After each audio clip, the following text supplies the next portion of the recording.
And to introduce our next inductee, we have Larry Berra, the president of the San Francisco Giants. Sounds like we have some Giants fans here, is that right? Everybody get their picture taken with the trophy? Trophy, pictures, yeah. We had, we've been going some places and we bring the twins. We say we're going to bring the twins, and people don't understand. Is that, you know, Buster Posey had twins, they're bringing the twins. Sometimes we bring the 2010 trophy and the 2012 trophy together. Once in a while we do that, and it's a lot of joy. And the fans, it's for the fans because the fans have been so amazing filling this ballpark for the last 3 years. I see a lot of familiar faces of fans and also of sponsors. And I just want to thank all of you for all that you do at the Bay Area Council and all that you do to support the local institutions here. So thank you very much for the sponsorships of the Giants. The reason I'm here, and it's a great honor to be here for this reason, for this function, is to introduce one of our nation's most distinguished and generous business community leaders, and that's Charles Johnson. Charlie's accomplishments leading and growing Franklin Resources for parts of 6 decades, to become a premier global investment management organization, his achievements are legendary. He's well recognized and revered in the financial services industry and also just in American business. He's one of the great leaders of American business. He may not be a household name, but as I will describe, and you will see in the video, that's only because he does not seek the spotlight for himself. As Bay Area residents, we're very proud that he's led Franklin so successfully in our region for so long. And we are all the beneficiaries of Franklin's impact on our local economy. Perhaps less widely recognized is a chapter of Charlie's life which began almost exactly 20 years ago today. It was really November, December of 1992. The San Francisco Giants had signed a purchase agreement to relocate to Tampa and become the Tampa Bay Giants.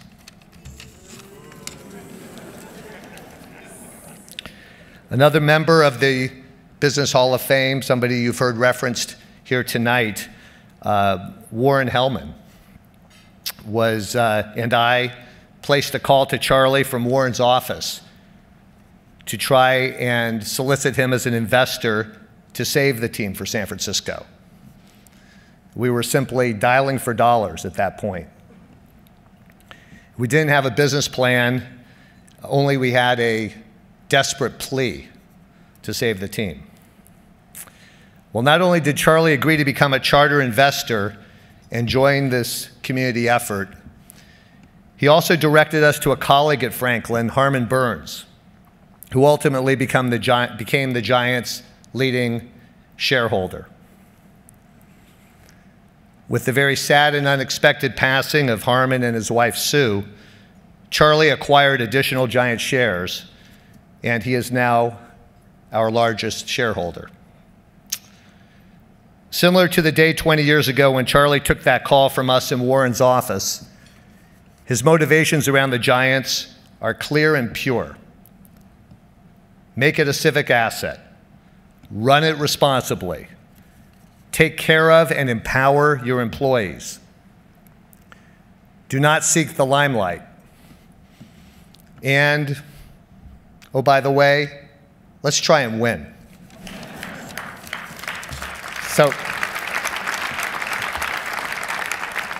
So the rest is history, and to those of us at the Giants, for his contributions to our organization, not only does Charlie, for all he's done at Franklin and for all he's done with the Giants, not only does he have a rightful place in the Business Hall of Fame, those of us at the Giants actually believe he's qualified, well qualified, for yet another Hall of Fame that's located in Cooperstown, New York.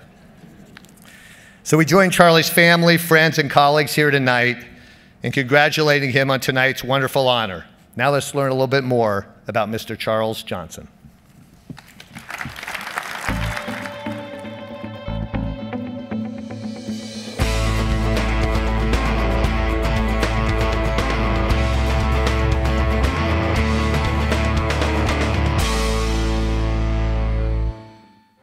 My father, Rupert Johnson Sr., was known for being prudent, for being frugal. Those principles built his first brokerage firm in 1927, and those same principles have helped build Franklin Resources. To him, it's not brilliance, it's common sense, it's persistence. He has a great ability to just focus on what's important and get right to the heart. I think that's just because he's a good listener, and he has a very open mind and tries to hear as many different opinions before he reaches a decision. Well, I think we have a variety of investment managers with different skills, different viewpoints, some with global viewpoints, some with domestic viewpoints. And I think that all leads to investment success for the entire organization. Charlie's had an enormous impact and influence on this industry as a whole. His focus on product innovation, distribution, marketing, and superior customer service has really been the cornerstones of the success of this industry over the years. He's one of a handful of first or second generation industry leaders who have helped to grow and develop this mutual fund industry into a global asset management industry, and it's just remarkable. I think as you'll talk to Franklin Templeton employees, a place that people are proud to work and to be a part of, and I think a lot of that does come down from who Charlie is. And I think if you talk to his peers across the organization, you'll get very similar views that this is somebody that has done a tremendous job over the long term and been very, focused on the firm's clients, and and I think that's something that certainly I'm very proud of. When he talks about his success in building Franklin Templeton, what he'll say is, you know what, I worked hard and I had a lot of luck. And so he attributes it, and I had a lot of good people around me. I would think he's really good at identifying talent and crediting people with what they do, and recognizes it takes a whole team. Like any successful person, there's somebody else with them helping, and it's a huge commitment building a company, and you can't be there for everything. And my mother, is an amazing woman, and they have an amazing marriage, and that's something that when I look at my parents, I admire that very much. First and foremost, they are each other's best friends. Here he's building a business. She has 7 kids and wants to also do more. And he supports her to go back to college, and then ultimately she graduates from Stanford Medical School. He's always had the right set of priorities. Never has let any of the success go to his head. I don't care if I'm talking to anybody at all different walks of life. The common theme, when they say, "Oh, I've met your dad, what a good guy." To me, that speaks volumes of how he treats people. And I think at the end of the day, that's the most important thing that I'm proud of. The one thing with my dad that he's very thrifty. We were a big skiing family, so every weekend we'd go up and go skiing together. We had this big yellow Suburban. He would drive from one gas station to the next to save a penny or two, and he'd say, "Well, it adds up on 40 gallons." And we'd be in the car, going, "Let's just get home." The first time I met Charlie was literally a civic effort to help save the Giants in 1992. Charlie was just a very affable, welcoming, low-key guy who is obviously had enormous achievements in the world of business, but had the time and the interest and the passion to get involved in a civic venture. It was just the thought of losing the Giants, that got him involved.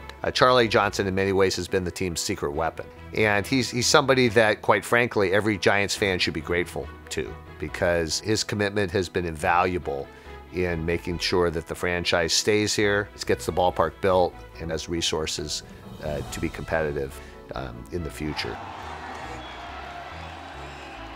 And the Giants have won the World Series in Detroit. And the celebration begins as the Giants mob the mound. He feels like anyone who's been successful, that it's your responsibility to give back. He hosts a party every year where we bring a player or a former player and Lucille, and he treats low-income children to an experience with the Giants. And that's the kind of person he is, and that's what he represents, and that's what I think he sees the Giants as being. Mr. and Mrs. Johnson are absolute advocates of the arts, of education, of the underprivileged, and you see that in all of what they do. I think the other side, it comes back to his privacy and not feeling like that's something he needs to talk about. That's not his style. That's not what they tend to do. So the two areas where they've been the most active is in education and hospitals. The thing that Franklin Templeton focuses on is the long term. If investors take a long-term viewpoint, they will come out well. He's been able to build this business from a small, fledgling mutual fund company located 20 miles south of San Francisco to a global asset management firm that manages $750 billion for investors worldwide. And I think the manner in which he has built this business speaks volumes about him. It's something that I'm proud of, and I know that the other 9,000 employees worldwide from Franklin Templeton are proud to say that they work here at this firm and for him. When something gets in his mind, he will see it through to the end. And to him and to me, I think that's been the most valuable lesson, is that just keep on grinding, be persistent, and that's really the number one value, I think, that has made Charlie successful. Growing up, I was a huge Star Trek fan, and I loved Captain Kirk because Captain Kirk, no matter what, he always got into some sticky situation, but Captain Kirk always got you out of the sticky situation.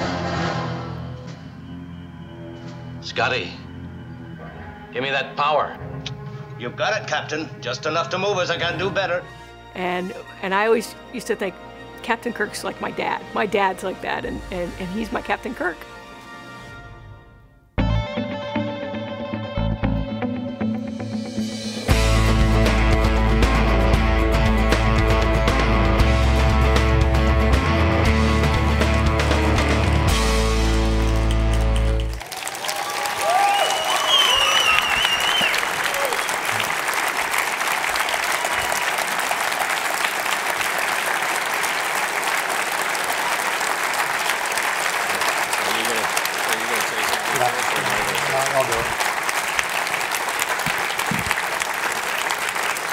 Charlie, I think they like you.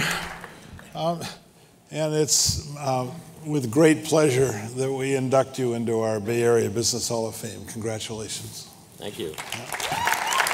I'll hold this for you. Well, if you'll bear with me just a second, I have some notes on my address here that I'd just like to... Just a second, I'm sorry. Yeah, here's my address. Is 1 Franklin Parkway, San Mateo, California, 94304. So, at any rate, seriously,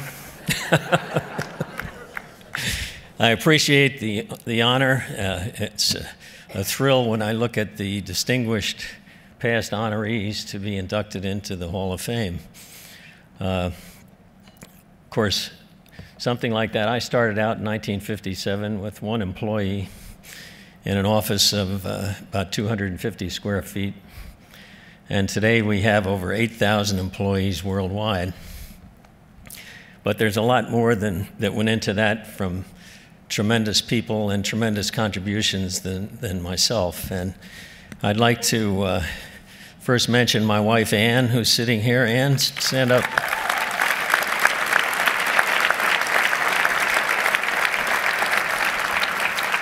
She's been a terrific supporter and backer of me and Franklin. In fact, in that 250 square foot office, she made the curtains, and decorated the other things. So she's been very active. Secondly, I'd like to mention my brother Rupert, who's over here. Stand up, Rupert.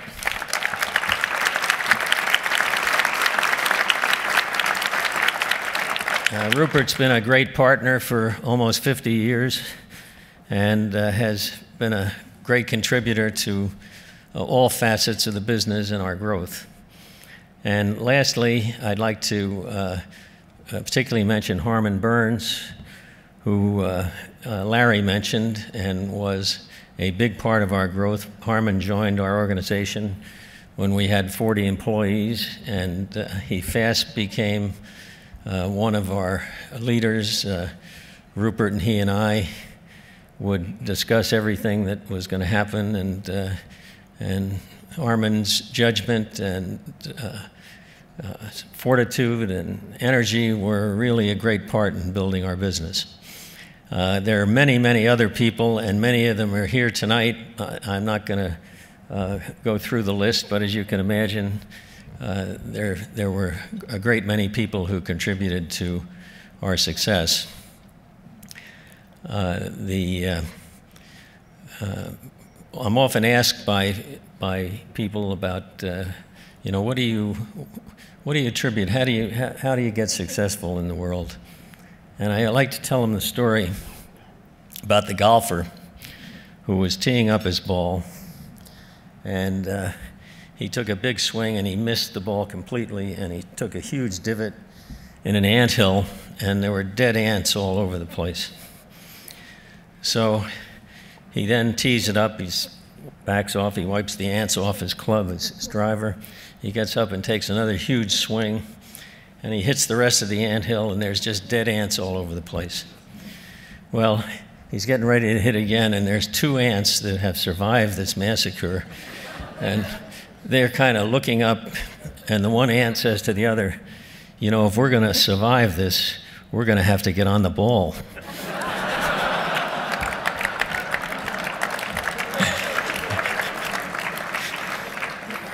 So my philosophy is you have to be on the ball all the time, and you got to persevere and persistently stay on the ball, because if you look the wrong way at the wrong time, you're going to miss out.